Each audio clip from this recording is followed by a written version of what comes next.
All right, so a little pre-unboxing. Maybe it's a little tip. It'll help you out. So I kind of live out. I do have neighbors, but I don't know. It's a long story. I don't have any friends. Anyway, so got to do this by myself.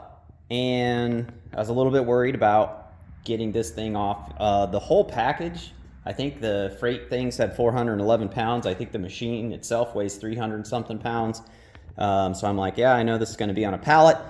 I got to get this thing off. So this is just one of the, I don't know, I think this is the front piece where the placard was. I just grabbed a couple of 2x6s I had laying around, and then this is actually part of the framing of this package here. So slid that there, and you'll see where these kind of cross beams line up. There's kind of notches here, and so I simply slid this front piece right here, made a little ramp for it, and that lined up pretty nicely with the pallet. And so now I had a ramp to ramp this thing off, and I know if you saw the time-lapse video, I managed to wheel it right on down here and not drop it or break anything. Hopefully, we'll see. You do have to raise these stable feet, the ones if you don't want it to roll around, you can crank these down, but obviously, so I crank those up, and then each one has there's a screw that you're gonna have to take out so that you can take it off of the pallet itself. But okay, on to more fun stuff. Trusty little knife here. Carefully through this so we don't end up cutting anything that is important. Might be in there, etc. There's going to be a few items in here that I do not plan on using. We'll talk about those in a bit. I believe they give you this tub so that you have something to put water in initially, so that you can use the included water pump. That's what I'm not going to be using, but it's got wheels on it. Wow, really move it. All right, let's start here. So it's a nice little pouch. Keep track of your things. So what do we got in here? We have a network cable. I won't be using that because I will connect it directly to the PC. Here we have a USB cable. I think that's USB-A on both ends. And then we have a USB thumb drive in there as well. I believe they put some software drivers or something on there. Interesting, cool. There is a printed manual. Looks like there's a couple pages of addendums in there, a little thank you card from the manufacturer. We have the power cable, US, good. It's a plus. We have some, I'm guessing, looks like some kind of it's not double-sided, it's just it's tape. Let's see what that's all about. Set of Allen keys, that's pretty useful. Keep those around. This is, let's see, so I was just reading about this on another, somebody with a K40 had this. So it's a 50 watt, it says RX20, it's a resistor, 50 kilojoules, maybe 20 ohms. This is basically used for troubleshooting. So if your tube goes out, they may need you to connect the laser power supply to this, and so that they can do troubleshooting. So that's just something you want to keep on hand. It's not used during everyday operation, like I said, more of a troubleshooting thing. Then we have some, I'm going to guess this is probably just grease for slide rails, screws, not screws, but the screws for the Z-axis to go up and down. And then this was the key that I had to pull out when I was checking the freight shipment to make sure that the tube was okay. So it's like a triangular shaped key. You'll see screws all over this device that you need this key to get into. So you want to keep this nice and handy. think it's also a bottle opener. Don't drink and laser unless you're a responsible adult. Then you have the operation key. So this is the key that you need to actually fire the laser. And then this would be a height gauge. So probably this is not marked, doesn't tell you exactly, you know, what the distance is. Maybe it's like 18 millimeters or something. Again, I'm not entirely positive yet, but this is what you're going to put to set the focus of the laser. So surface of whatever you're burning and cutting, and then top of the laser head going to come down. Actually, with this machine, you're going to raise the bed up until you hit the bottom of the laser head, and then that's going to set your focus. So very important piece of your setup. So that's what you got in here. It's cool. I'll be spending a lot of time with this manual just to get familiar. It's not my first laser, but it is my first CO2 laser, so a little bit of learning. There you go. All right, what else do we got? Foam. Looks like we've got. Oh no, I couldn't tell if it was one or two. Just one. So this would be for the exhaust fan. There's a built-in fan in there. Highly recommended that you get a probably an inline fan to give you a lot more suction, just to keep things clear.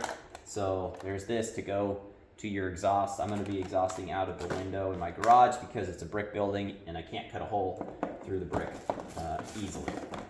Rather not mess with that. Tubing for the water. So there's actually two pieces here. So you got an inlet and an outlet. So we got that. It's like just some extra wire in case you need to do some connections and repairs. We've got a clamp for the exhaust hose. And then again, this is the water pump that I won't be using because I did buy a chiller. So that is the bin. Okay. So continuing on into the machine, we will take a look at, as we continue to unbox this beautiful device. So if you read through that QA sheet, you'll see a lot of the things kind of that you'll be dealing with here. Because they talk about, you know, making sure that all these, that they made sure that many of these pieces were secure. So the Z-axis, that's what this is. The Z-axis gantry is making sure that this doesn't move during the long, arduous trip that I'm sure this machine made. It looks like I can see some of my lighting has fallen out of its channel, so that's gonna be a little bit of a fix. It's a little bit cracked right there. That's probably what caused it. But yeah, I'm actually glad to see that there's a channel. I was looking at an upgrade a couple of days ago or last night about adding 24 volt LED light strip here, just like all the way around. And that stuff comes with, you know, like a 3M tape on the back. But I've used it before and it works great for a while, but after a while that tape, just like any adhesive, is gonna, you know, lose its stickiness, and then your lights are gonna start falling, and I was a little bit concerned when I saw that. I would hate to have something like that fall, you know, during a burn or while your laser's in operation.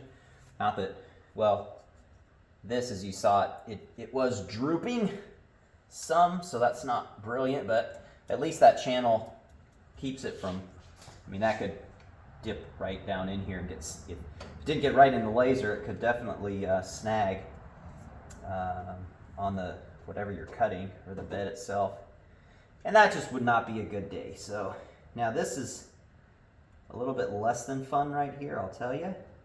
I know you can't see exactly what I'm doing, but this is the screw, one of the 4 screws for the Z-axis, and it is well greased. So as a byproduct, this black ribbon that I am removing, that's wrapped around here to keep the Z-axis from turning and doing its own thing during shipment, is covered in grease. So yay. Now my hands are gonna have to go wash my hands before I get too much further into this or wipe it on something. But so that is, now my gantries are no longer secured. And before I start messing around with too much more, I'm gonna go wash my hands. The next thing we're gonna look at, a couple things here. That was kind of redundant. All right, we've got, this is covering up the third mirror for the laser head assembly. So I'm gonna leave that one on just for a little bit. Actually, I may not take those off. When I talk about the chiller, I'll probably explain that a little more. But so here's another thing you're gonna wanna remove. Oh, I cut the wrong one. Well, it's just a wire tie, so we'll put that back together. But so you have a second key and a second laser key. So one was inside the machine, one was in the bin. And then again, on the QA sheet, it talks about a sample that was cut with your laser. So serial number of my laser, might have to blur that out, I don't know if it matters. But, and then, so it says omtech, it's got the help email address there. Engraving speed, 300 millimeters a second, and then there's 25, 40, 55, 70, and 95%. So that was done, this is some acrylic, it was done with the laser. And then again, there's that focusing guide. So you have two of them. So more good stuff there. We're gonna just kind of do a quick tour around the machine. So again, this key you'll need for a couple spots. So the manual focus 60 watt unit has a front and back pass through, so you can put longer pieces in. I believe the 80 watt and larger units also have a side pass through, so you can, go this way. You can put longer pieces through. This machine does not have that. There are doors on the side, but they don't hit the bed. But this would be the front door for your pass through. So again, you could put a piece of wood in here, or whatever your work piece is, you could put it through. It doesn't necessarily have to be able to fit on the honeycomb or knife blades. So that's that door. Again, don't put your hand in there when the door is open. And then we have this front lower door. Looks like maybe one was locked and the other wasn't. There we go. This just gets you access down to the bottom of the tray. So you're gonna wanna come in here for cleaning. There's also right here, there's a belt, and I believe in the back there is a tensioner for this belt. This is what transfers this turning of the 1 to all 4, so that you can raise and lower the Z-axis. One thing that I've read that's very important, it's something I'll do, I doubt, there's plenty of videos out there on how to make sure that your bed is level. I might link to some on this once I get my video up, but you want to make sure that your bed is actually level in all 4 corners to the gantry of your laser head, because otherwise that can cause you to be able to, you burn great in one corner, but you get to the opposite corner and you're not burning through, or you're having poor results, and that can be because your bed is kind of tilted, and it doesn't take a whole lot for that to, a couple millimeters, and things are going to be out to lunch. So that is the front side of the machine. So we'll lock that up and we'll continue on around. Okay, moving around to, this would be the right side of the machine. So we have another little door, like I mentioned. This isn't a pass-through door, but it gives you access to you've got this drag chain here, the wiring, and then right here is the Y-axis connector. So this is where you're going to connect. If you have a rotary, you're going to unscrew the Y-axis, you're going to screw your rotary in here. And then you also have access, you have the Revita control panel up here, your emergency stop, and your the laser key switch are over here. Then you also have a door close sensor that you have access to right there. It looks like that's about it. Your X-axis, X-axis stepper motor is here. And then you've also got your Y-axis limit switch, or it's an induction switch, but that's over here as well. So kind of just a very handy access panel. There's nothing worse than when you need to do some maintenance or repairs to your machine and it's been built to where you can't get to anything. It's like a lot of these are only half locked. All right. Or maybe I'm going the wrong direction. Who knows? Okay, so down here, all sorts of goodness. Oh, interesting. I thought that was in the back. So if you want to plug in a flash drive, that's going to be in this top USB port. The USB port to your computer is the second one. There's your Ethernet. You got your control switch and your laser switch here. Then, actually, I'm going to move the camera down so y'all can see what's going on down here a little better. Okay, now looking down here on the, again, this is the right side. So you've got the Ruida. This is the actual controller. This controls the, basically it controls everything. So RDC 6442GB-BEC. That's important for upgrades. One of the things I've seen is you can actually get a wireless controller for this, and that basically just gives you a remote control that will allow you to move the gantry, do the test pulses for your laser tube. Just makes things a little bit easier so you don't always have to come back to the top control panel.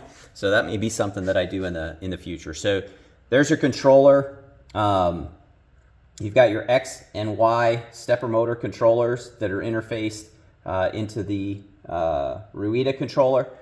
This is the overall power supply for the systems on the laser, not including the laser tube. That's what this black box is over here. This is the laser power supply. And right here, you have the display that's going to tell you how many milliamps the power supply is putting out to your laser tube. And that's really important. Again, there's some, we'll talk about that here in a little bit. This is your high voltage connector that's going out to the laser tube, this red wire, and then this black wire as well. We'll take a look at those when we get to the back. But overall, this is not bad. I mean, it's, you know, this is not a super expensive machine, but there is a decent amount of care in the wiring here. So that's really nice to see. I like that they've got these tubes that are, they're for the wire runs. You know, it's just a way they got all of the wires kind of hidden in there. You can see there's a lot of hot glue that they put on all the connections just to make sure that the wires don't loosen during shipping and start to fall out. There's a number, you've got a couple USB cables and the Ethernet that are basically running over to these jacks.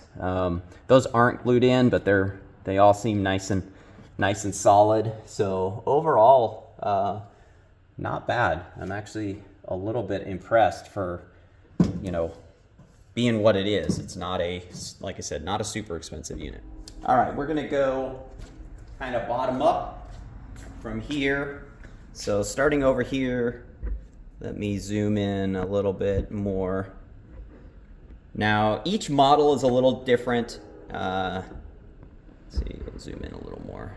Focus here on what the portion I'm talking about.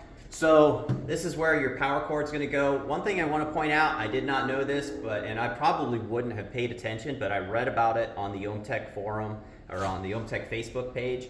Right here, I need a little screwdriver to pop this off. But basically behind this little panel underneath the 110 power outlet is a fuse. So if at some time you come out, you know, yesterday my machine was working great, today I went and turned the power on, the lights flickered, and then it's completely dead and I can't get anything to happen. This is what you want to check. That fuse, trying to see, I can't see what the value, there's something written down there, but I'm old, my eyes aren't what they used to be. So check that fuse, replace it, hopefully you'll be good to go. May have other issues that cause that fuse to blow. Hopefully that's not the case, but there you go. You got a grounding lug here so that you can ground the entire machine. That's always a good thing to do with sensitive electronics. And then you've got some AC outlets here. I've heard various things about people, whether or not they'll use these. Obviously this is, you know, it's a Chinese machine. Not to say anything bad about them, but sometimes the quality control may not be the greatest on just, or the, not necessarily quality control, but just the quality overall of some of these connections. So your mileage may vary on whether or not you want to use that. I haven't looked into it to see if, I don't know if these are switched on with the machine or what. A lot of people just use their own, you know, power strips. So that's that. moving along, zoom back out. Very much like the front. Let's see it. You've got an access panel back here. So down here, this is the built-in air assist pump. You can see it's on kind of some rubber feet because it's going to just sit here and wobble. This is basically a glorified, fish aquarium pump. One of the problems with this style of pump is it's going to basically pulse air. Puff, puff, puff, puff, puff, puff, puff. So it's going to puff out little bursts of air. And then obviously it's not that powerful. So especially with cutting, what I've read, CO2 lasers, doesn't really matter who you get it from or how powerful it is. Not necessarily the more, but most people are running, if they're cutting 20, 30 PSI of air. This thing, I don't even know what this is. It's probably like 2 or 3 PSI. So when you have a good stream of air, it's gonna keep all that char, keep it out of the laser path, keeps the smoke out of the laser path. It's gonna assist in your cutting. It's also gonna keep smoke away from your lens, which is a very good thing. So definitely recommend either, not using this, getting something bigger and better, and utilizing that. Right here is where this is going to connect up to the top. So, it's not that difficult to take this off, get an adapter, and put on something so that you can use a regular, shop air compressor, or something that you'd find on a work site. I actually already have a little quiet oilless air compressor that I plan to be bringing in here to use with this machine. So again, more wiring. You've got down here, you've got the belt for your Z-axis and the ability to clean this panel right here. Again, that's going to be your rear pass-through, so moving larger pieces of larger items there. And then right up here, as we saw a little earlier, is the laser tube. And okay, so we've got the laser tube here. Again, I'm going to leave most of my stuff on here because it's going to be a few days before I get a chance to utilize the machine. And basically that's because I bought the water chiller. It arrived. We'll do an unboxing on that here in a little bit, but I am waiting on deionized water for the water chiller. From what I've read, you can use, what is the other, distilled water. However, distilled water can still have a possibility of conducting electricity. Deionized water is a lot less likely to do so. So I'm just going to play it as safe as possible. It's only a couple of days. I don't have any projects that I have to get done with the machine, so I might as well take the time to set it up properly. So I'm going to wait on my deionized water before I connect the chiller and then actually fire up the machine. So anyway, that's why I'm leaving a lot of this stuff on here. But so we've got our high voltage red wire or positive lead. It's coming up here. There is a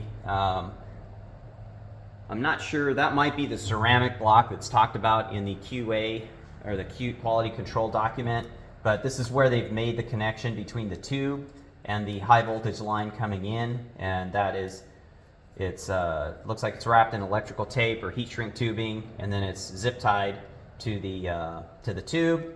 And you can see they've also taped the wire back here, and then it's going into the tube.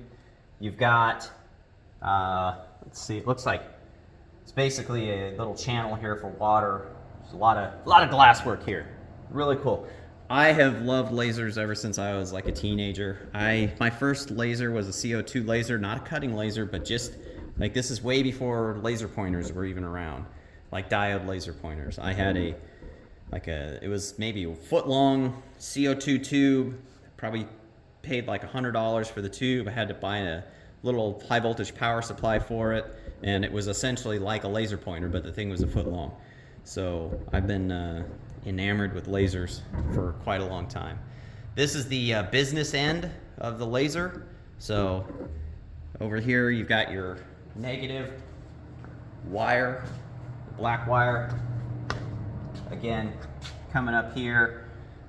This is not as beautiful on this side, but you don't have the arcing chance like you do over there with the ceramic. I'm guessing that's why this is just kind of heat shrink tube, some black tape, and then zip tied to the tube, and then into the tube. But again, when I say business end, so you've got your final mirror over here, or if you don't know, there is actually a mirror inside a laser tube. Basically, the light bounces back and forth, and that's how it laminates the beam. And then once it reaches a certain power, it gets past this final mirror in the tube, and then it's going to hit your mirror number 1. So this is going to, when you talk about adjusting mirrors, this is mirror number 1 that puts it inside to the case and then bounced over to the gantry. So there you go. We got our beautiful 60-watt laser tube. While I'm talking about the laser tube, might as well bring something up. We'll see the 60-watt devices have a less of a life than the larger tubes. Science. I don't know why that is exactly. It's not really that big a deal, but I believe, I'm sure people will correct me if I'm wrong, but I think the laser power supply can drive a bigger tube. Now, a larger tube isn't necessarily going to fit in this case, although there are some. I think this is, I don't know if it says on here. Yeah, well, the model says 1,000 millimeters. So again, in doing my research, 60-watt tubes tend to be 1,000 millimeters long. They do make more powerful tubes that are basically fatter, that will be the same length. So you could put a bigger tube in there. And the reason you do that, besides just getting more power like an 80-watt tube, is going to be the life of the tube. So this one is, if you use it moderately, I believe it's like 2,000 hours, whereas the 80-watt tubes are something more like 6,000 hours. So 80-watt tubes are more expensive, but they may pay for themselves in the long run because they last longer. The other thing, and I'm gonna jerkily move the camera here, hopefully it's not too bad, is, as I'm sure some of you have seen on some of the larger lasers, this portion right here will stick out of the machine. There'll be a metal box around this. So you can see there's a plate on here that they use the same frame for all the machines, but if they are putting an 80-watt tube in here, they'll put a little box on here, and if they're putting a 100-watt tube, then you have a box that sticks out even further. I did see a video on I think it was an omtech machine. The guy bought it off of eBay, I believe, but he basically cut a clear acrylic box and extended it and then put in an 80-watt tube. So just something to think about in case you have that, oh, I wish I had more power, but I don't really feel like spending another $3,000 or $4,000 for a bigger machine. So just something that you may consider down. All right, and last but not least, the left side of the machine. So not too much going on here, but some important things. You will notice there's another panel here.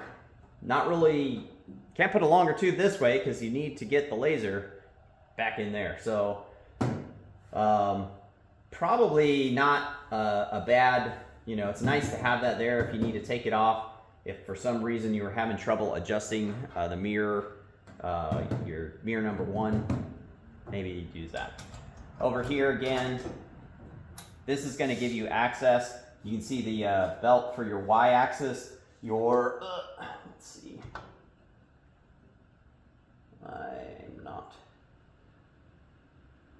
I'm guessing the Y-axis stepper motor is on the other side. But if you want to grease your linear rail here for your Y-axis, you got that when you're working with the gantry. So here we go. Adjusting this mirror here, this is going to give you access to that. That's going to make your life a whole lot easier there. So just an access panel. And then of course we have our smoke outlet, as they label it. So right here, another common upgrade is to just take this fan out. So you can see this is just a regular kind of almost like you'd have on a computer. I mean, probably bigger than you'd have on any computer, but this is Commonwealth Industrial Corporation rotary fan. Trying to see if there's, Doesn't tell you anywhere on here how many cubic feet per meter that this fan is going to move. But again, this is kind of like, it's in here, it will do a probably mediocre job of smoke removal, but it's not going to give you, you know, probably going to still smell. I would guess you're going to smell smoke depending on what you cut, no matter what you do, because you can't completely seal this, or you're not going to have the ability to get air in for the fan to suck out. But having good smoke removal is definitely important. So again, a lot of people will take this off, take this fan out, and then you can reconnect this, put your ductwork there, have a good inline fan blowing your smoke out to handle smoke removal duties. Last thing here on the back side is your water inlet and outlet. So again, back on that quality control sheet, one of the things that they mentioned is making sure that the water was drained from the unit. And then they plug off both of these just to make sure that you're not going to have residual water running out. But the top one here is water inlet, and the bottom one is water outlet. Now, when you're, this may not be intuitive to everybody, but if you were hooking up the fish pump, then obviously you'd want the output, actually it doesn't matter if it's your fish pump or your chiller, the output of the fish pump or the chiller needs to go to the inlet of your laser, and then the outlet will go to the inlet of the chiller, or if you're using the bucket, then that's just going to go back into the bucket. So you don't want to hook outlet to outlet and then inlet to inlet, because the water is going to run in the opposite direction that it needs to go. So make sure you pay attention to that. So here's a little something that I wanted to point out. This is good data to have, and of course I'm going to be running a power test once I get the machine up and running, because something, and again, this is, you know, thanks so much to OMTech for having a very useful and active Facebook group. These are things, like I said, I have not owned a CO2 laser yet. I'm coming from a diode laser, and then of course I have some experience with very basic layers from years ago. But anyway, one of the things that people may not always realize, the harder you drive the tube, the shorter the lifespan is. And you'll see on their website, they tell you, if you're constantly running it, you know, 80, 90, 100%, like this thing, the life on the tube may be 500 to 1,000 hours. Don't quote me on that. But if you run it at, you know, 40, 55% of the time power, then that's where you're going to get that 2,000 hours. And every tube is like that. The harder you drive it, the shorter it's going to last. But what's important to note is, just because, let's say you're like, hey, I'm gonna try and keep things low. I'm only gonna run at, you know, 70% in light burn. I'm never gonna go above 70%. Well, what you may not realize is that, so my tube here, it says ammeter test at laser powered 10% was 1 milliamp, 95% was 17 milliamps. Now, when you do that power test, you might find out that, well, at 85%, I'm also at 17 milliamps. And at, you know, 70%, I'm at 16. So just because you can't really trust light burn to know what your tube is actually operating at. That's where you have to look at the meter that's on the laser power supply. So you do that power test and you'll know exactly, like, how much power. I believe I was looking, I'll have to do some more research, but the manufacturer of the tube will tell you what the max current that the tube, you know, when it's operating at 100%, let's say, you know, I would assume that probably for this particular tube, it's probably 17 milliamps. Now, what I was looking at online last night said typically the 60 watt tubes, 100% is like 20 milliamps.